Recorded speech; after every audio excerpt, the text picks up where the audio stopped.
রথযাত্রাকে কেন্দ্র করে রাজ্য রাজনীতিও কিন্তু এই মুহূর্তে চরচর করে উত্তাল হচ্ছে। একদিকে রাজ্যের মুখ্যমন্ত্রী মমতা বন্দ্যোপাধ্যায় যখন দীঘায় তিনি প্রস্তুতি বৈঠক সেরেছেন, সবকিছু খতিয়ে দেখেছেন, আর অন্যদিকে কলকাতায় উত্তর কলকাতার একটা বিরাট অংশ জুড়ে শুভেন্দু অধিকারীর পোস্টারে একেবারে ছয় লাভ। রাজ্য রাজনীতিতে রথকে কেন্দ্র করে শাসক বিরোধী তরজা তুঙ্গে। রথের রশিতে রাজনীতির টান, রথযাত্রাকে কেন্দ্র করে আসরে নেমে পড়েছে রাজ্য রাজনীতির যুযুধান দুপক্ষ, যার জেরে রথের চাকা গড়ানোর আগেই চড়ছে রাজনীতির পারদ। জগন্নাথ মন্দির তৈরির পরেই প্রথম দীঘায় রথযাত্রা, তার প্রস্তুতি খতিয়ে দেখতে ইতিমধ্যেই সৈকত শহরে পৌঁছে গিয়েছেন মুখ্যমন্ত্রী মমতা বন্দ্যোপাধ্যায়। বৃহস্পতিবার 5 মন্ত্রী, স্বরাষ্ট্র সচিব এবং পুলিশ কর্তাদের সঙ্গে বৈঠক করেন তিনি।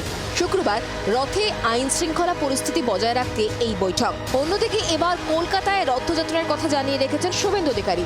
এদিন তারই পোস্টার দেখা গেল শহর জুড়ে। বিরোধী দলনেতা শুভেন্দু অধিকারী আগেই জানিয়ে দিয়েছিলেন সেন্ট্রাল অ্যাভিনিউতে আগামীকাল ঠিক বেলা 12টায় তিনি যে রথযাত্রা উৎসব করবেন তাতে 1 লক্ষ মানুষের সমাগম হবে। শেষ পর্যন্ত কত মানুষের ভিড় হয় তার দিকে নজর থাকছেই। তার আগে এই মুহূর্তে অন্তত পোস্টার যুদ্ধে রথযাত্রার রাজনীতিকে অন্য মাত্রায় নিয়ে গেল বিজেপি, এমনটাই মনে করছে রাজনৈতিক মহল। দুপক্ষের হাতেই রথের রশি, আবার দুপক্ষের মুখেই রাজনীতির অভিযোগ। আরে হিন্দু সেজে আপনি কাথিন জগন্নাথ মন্দির, দীঘার জগন্নাথ মন্দির নিয়ে আপনি যা করছেন সব তো বুঝলাম, ভালো, কিন্তু আমার প্রশ্নটা হচ্ছে বেলডাঙ্গার মন্দির, কার্তিক লড়াইয়ের মন্দির বা প্যান্ডাল যাই বলুন না কেন, বা মুর্শিদাবাদের শমশেরগঞ্জের যে মন্দিরগুলো ভাঙা হলো তার কি হবে?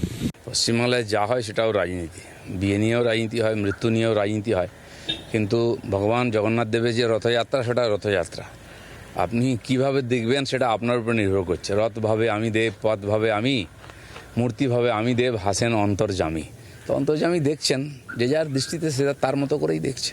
দিলীপবাবু তো এটা বুঝতে পেরেছেন যে প্রভু রামকে নিয়ে বিজেপি রাজনীতি করছে, এটা যে তিনি তার মুখে স্বীকার করেছেন এটাই আমার শুনতে খুব ভালো লাগলো। কিন্তু তৃণমূল কংগ্রেস কোনোদিন কোনো ভগবানকে নিয়ে রাজনীতি করেনি। মমতা বন্দ্যোপাধ্যায় আজ অব্দি কোনোদিন রাজনৈতিক স্টেজ থেকে বলেনি এই দেখুন আমরা জগন্নাথ মন্দির করেছি তাই আমাদের ভোট দিন।